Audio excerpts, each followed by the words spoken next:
with the museum last season. Oh. So we had our first season last year. This is our second season back here. Yep, that's great. I myself happen to be a museum member and a museum volunteer. When I'm volunteering, there's one old school hand cars in this set over here. Which I was checking out on Sunday line back here this evening.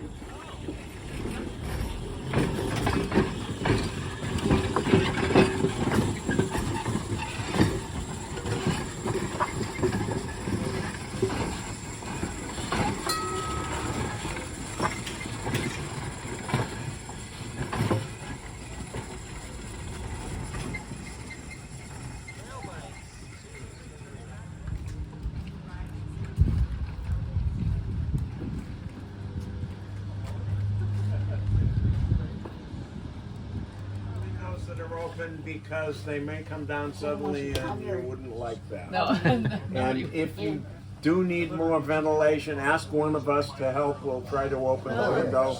They all don't open, but some of them, if you were 118 years old, you'd have minor problems too. Okay, we're clear to Talbot Park, large green paddle. So up front, folks, the motorman is Bill. The conductor of the car is Steve that just talked to you. And again, I'm John. Feel free to ask questions. We might not have the answer, but we'll make it up, okay? Okay.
Okay, folks, that concludes our demonstration ride for the day. We hope you had a wonderful time.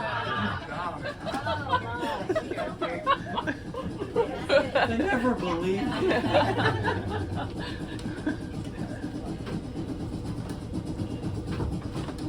When we get to the bend in the track, Large green paddle. By the way, I just picked up this device called the large green paddle. No, it doesn't stand for Let's Go Party. Think of this as a permission slip. This is the way that they controlled passage on a one-track main line, and basically with the other paddles there, it allows us to, if needed, run multiple cars on the main line without the danger of head-on collisions, for your safety. Okay, very good. Ding, ding. we're about to get on to what was the main line of the Atlantic Shoreline. It was an electric interurban that built through here in 1904, and it united all the communities along the seacoast here. Up to Biddeford, this line went up to Biddeford, the next city north of here, and all the way down the coastline to Kittery. There you could get on Atlantic Shoreline ferry, cross the channel to Portsmouth, New Hampshire, a major shipping point. They also had a branch that went 25 miles inland from here. That's where the famous textile mills, the New England textile mills were. So it was a freight carrier as well as a passenger carrier. So we're now on what was the right-of-way. Now the Atlantic Shoreline made it to 1927. By then, what had come along, folks? Yeah, cars, automobiles. The roads were improved. So it wound up that the Atlantic Shoreline abandoned this route here. They kept all the other routes, but this one up to Biddeford was abandoned. Now when I say it was abandoned, you know, they were an electric railway. So they took all the poles all the overhead wires, all the rail, all the ties, everything. The only thing that was left was bare ground through here. Right? At the visitor center, there was no Atlantic Shoreline buildings there. Their station and car barn was 2 miles further down Log Cabin Road to Kennebunkport. So again, in this area, there was absolutely nothing. That was in 1927. In 1939, there was a group of kids, and when I say kids, I mean it. They were in their early 20s. They were from Boston. They were rail fans. They used to love to come to Maine and ride the electric interurban lines. They were up in Bedford on the Bedford-Saco, the next line north of here. The Bedford-Saco was still running streetcars at the time in the summer of 1939. They were on a car when they found out the Bedford-Saco was going to change over to buses. Now when the streetcar companies did that, they took all their old trolleys, they piled them up on top of each other and they torched them. They destroyed the cars to salvage the metal out of them. And when the kids found out about this, they said, you know, we ought to buy one. Well, they had talked about it previously, but it was nothing more than talk. But now the handwriting was on the wall, right? If they didn't do something then, they would lose their opportunity. So in fact, they contacted the president of the Bedford-Saco. Now keep in mind, well into the middle of the 20th century, the streetcar companies and the interurban companies were privately owned for-profit businesses. They wanted to make money. They weren't owned by transit authorities as they are now. So, to the credit of the president, he responded. He said you could have the car you were riding on for $300. Are you with me, folks? Yes! $300. $300, a bunch of kids, the Great Depression.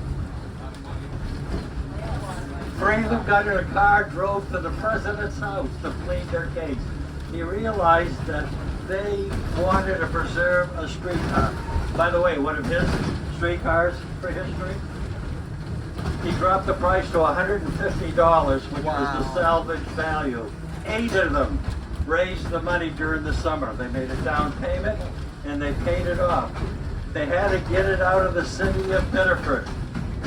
They knew of a farmer near the entrance to the museum here that had a plot of land, no use to the farmer. He allowed him to drop the car there for $5 a year.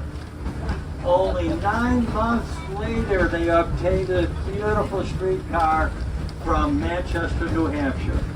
And they were off and running, never realizing that they would be the founders of the very first museum of transportation in the world, and the largest. That's the Seashore Trolley Museum today. All because of a bunch of kids and the love of a streetcar.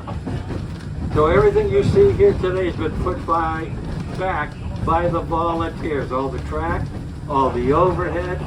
The only paid employees are 5 employees in the restoration shop, which is open all year round. The business staff, the store staff, everybody in operations, Bill, Steve, myself, we're all volunteers here. Everybody takes care of the overhead. They have the technical knowledge, they're volunteers.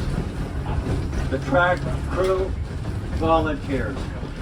And we have a lot of expertise here to keep the museum running so that you folks can experience what our ancestors experienced. Well, that's our done. No, you don't have to clap. I do take cash.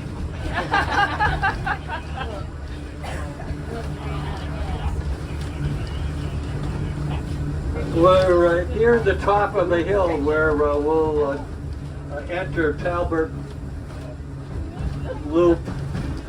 And you'll see in front of us on the, what was the main line to Bedford, rail bikes. We've gone into contract. We went into contract with Revolution Rail so that they could share our track and their pedal bikes, rail pedal bikes. So they've become very popular. Well, because it's nice and warm out. Probably an electric. Where are you from? Where? Oh, okay. Where? Sure. Yeah. When I was in business, I used to go to Vermont every year with alternate. White River Junction or Burlington. The first couple of times, then it was Burlington, got to White River, and it's still maybe an hour up to, no. It kept going and going and going. The Amtrak goes through our town, so we bring a couple times using Greenwell. Oh, that's great. Ready. We're running the railroad. Let's see the other side. I think we're gonna go around a circle.